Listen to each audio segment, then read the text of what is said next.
Assalamualaikum warahmatullahi wabarakatuh. Halo teman-teman semuanya, perkenalkan nama saya Azhar Rizkita Juliani, mahasiswa dari Universitas Islam Negeri Profesor Kyai Haji Saifuddin Zuhri Purwokerto, Fakultas Tarbiyah dan Ilmu Keguruan Prodi Pendidikan Agama Islam dari kelas 2 PAIA dengan NIM 21411040247. Nah, teman-teman semuanya, di sini saya akan memaparkan materi tentang hubungan pola asuh orang tua terhadap kemandirian anak, yaitu mata kuliah Filsafat Ilmu yang diampu oleh Ibu dosen Wahyu Purwasi, MPD. Untuk lebih lanjutnya, silakan simak video berikut ini.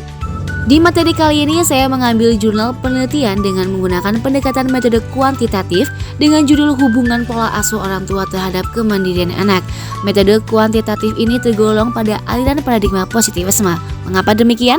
Karena jurnal penelitian ini terdapat realitas objektif yang diatur oleh fakta alam atau sosial dengan menggunakan dasar logika yang sama, di mana eksplanasi terbatas hanya untuk menjelaskan bukti-bukti empiris dan terbukti menggunakan ilmu filsafat. Kemudian, metode kuantitatif ini masuk pada paradigma positivisme dengan contoh kasus berdasarkan aspek ontologi, epistemologi, dan metodologi. Nah, sebelum mengetahui tiga aspek itu, terlebih dahulu kita harus tahu apa itu konsep paradigma dan positivisme.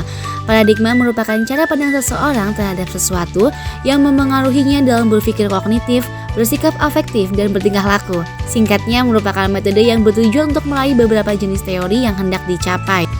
Dan positivisme secara etimologi berasal dari kata positif, dalam bahasa filsafat bermakna sebagai suatu peristiwa yang benar-benar terjadi yang dapat dialami sebagai suatu realitas dan diteliti secara objektif. Jadi kesimpulannya adalah paradigma positivisme merupakan aliran filsafat di mana menjelaskan tentang teori yang akan diteliti oleh suatu ilmuwan dalam suatu peristiwa yang benar-benar terjadi sesuai dengan realita dan bersifat aktual. Ciri-cirinya apa sih? Tentu yang pertama yaitu adalah bebas nilai.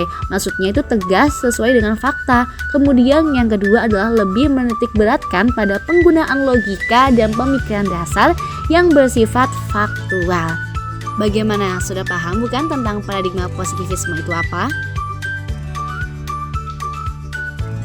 Lanjut di bagian 3 aspek paradigma positivisme, yaitu ada ontologi.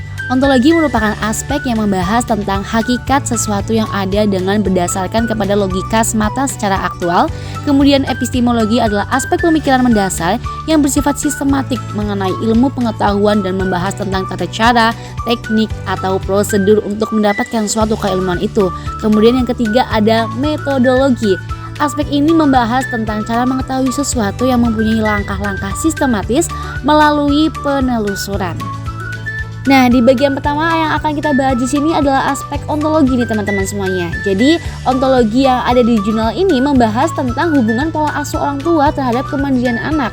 Objek penelitiannya itu apa? Terdiri dari 2 variabel, yakni pola asuh orang tua dan kemandirian anak. Kemudian di subjek penelitian diambil dari masing-masing sekolah itu satu kelas, yakni dari SMP Negeri 1 Makassar 35 orang, SMP Negeri 8 Makassar 28 orang, dan SMP Negeri 35 Makassar 40 orang. Dan jumlah keseluruhan totalnya adalah 103 orang.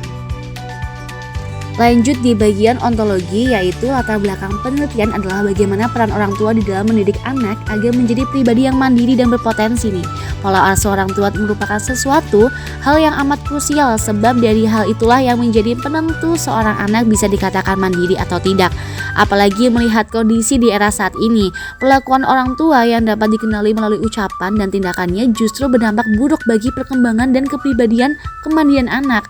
Maka dari itu perlu adanya pola asuh yang benar dan sesuai prosedur agar apa? Harapannya orang tua bisa melihat anak tampil menjadi seseorang yang mandiri, dapat terwujud misalkan seperti berpikir rasional atau logis, yakin dan percaya diri atau tegas, asertif, empati, fleksibel, terbuka, mampu memecahkan masalah, dan bertanggung jawab. Berdasarkan penelitian tersebut, maka peneliti merumuskan masalah sebagai berikut, yaitu pola asuh yang digunakan orang tua dalam mengasuh, mendidik, dan membesarkan anak tidak hanya cukup untuk satu, melainkan berbagai jenis pola, yaitu ada pola asuh secara positif, pola asuh orotitatif atau demrokatif, pola asuh permisif, pola asuh otoriter, dan pola asuh negatif. Kemudian jika dilihat dari aspek epistemologi, secara epistemologi yang sesuai dengan metode kuantitatif di jurnal yaitu adanya keterkaitan kasus yang diteliti oleh peneliti terjadi secara objektif dan sesuai data aktual. Berdasarkan data yang sesuai dengan bukti yang diperoleh dengan cara mengumpulkan data kuesioner kepada masing-masing sekolah 1, yakni SMP Negeri 1 Makassar 35 orang, SMP Negeri 8 Makassar yaitu 28 orang, SMP Negeri 35 Makassar 40 orang, dengan menggunakan teknik pengambilan sampel berdasarkan simbol random sampling jenis korelasional yang nantinya akan menghasilkan sistem jawaban yang pasti, objektif, dan realitas sesuai dengan yang terjadi di lingkungan sekolah tersebut. Lalu ada aspek metodologi, yaitu berisi rumusan masalah dan teknik pengumpulan data. Rumusan masalah ini ada pola asuh orang tua yang menjadi penentu seorang anak memiliki sikap kemandirian, dan teknik pengumpulan data dengan menggunakan teknik skala dan teknik analisis. Maksudnya yaitu teknik skala yakni skala pola asuh orang tua nih terhadap kemandirian anak. Sedangkan teknik analisis menggunakan analisis statistik deskriptif dan statistik inferensial. Variabel penelitian. Variabel penelitian ini menggunakan variabel bebas sesuai definisi operasional yakni mengenai pola asuh orang tua terhadap anak. Lalu variabel terikatnya penelitian ini menggunakan terbentuknya kemandirian anak. Jadi variabel X pola asuh orang tua dan variabel Y kemandirian anak. Nah, maksudnya itu pola asuh otoriter berperilaku orang tua cenderung menetapkan standar yang mutlak harus dituruti tanpa syarat. Kemudian pola asuh otoritatif yaitu atau demokratif, ucapan dan tindakan orang tua yang rasional, bertanggung jawab, terbuka, dan penuh pertimbangan. Nah, jika pola asuh permisif itu ucapan dan tindakan orang tua membiarkan, melindungi berlebihan, memberikan kebebasan pada anak tanpa kontrol, jadi lebih dibebaskan.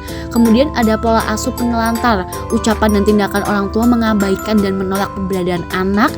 Dan pola asuh positif justru itu yang baik nih teman-teman semuanya. Jadi ucapan dan tindakan orang tua yang pantas, selalu mendorong, konsisten, selalu menyejukkan, dan bertanggung jawab. Kemudian pola asuh negatif, pola ucapan dan tindakan orang tua yang serba mengkritik, melindungi secara berlebihan, mendebat, mengabaikan, serta mengatur emosional secara berlebihan. Nah, berdasarkan hasil hipotesis dan uji validasi, kita bisa menunjukkan bahwa hasil penelitian ini, jenis pola asuh yang digunakan orang tua sekarang dalam memandirikan anaknya secara berurutan adalah pola asuh secara positif, demokratis, otoriter, permisif, negatif atau tidak sehat, dan penelantar. Jadi pola asuh yang dapat meningkatkan kemandirian anak ya tentu ada di pola asuh positif dan demokratis. Nah, berdasarkan uji validasinya diambil dari 1. Analisis deskriptif. Maksudnya itu apa? Pola asuh yang digunakan orang tua saat anak dalam upaya meningkatkan kemandirian anak.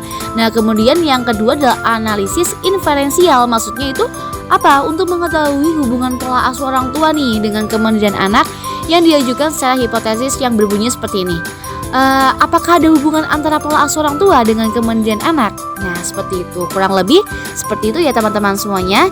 Jadi sekarang bisa memahami bahwa pola asuh yang baik digunakan orang tua untuk memendirikan anak yaitu ada di pola asuh orang tua yang bersifat positif dan demokratis. Kesimpulan yang dapat saya ambil dari jurnal penelitian ini adalah pola asuh orang tua dapat meningkatkan kemandirian anak yaitu ada di pola asuh positif dan demokratis.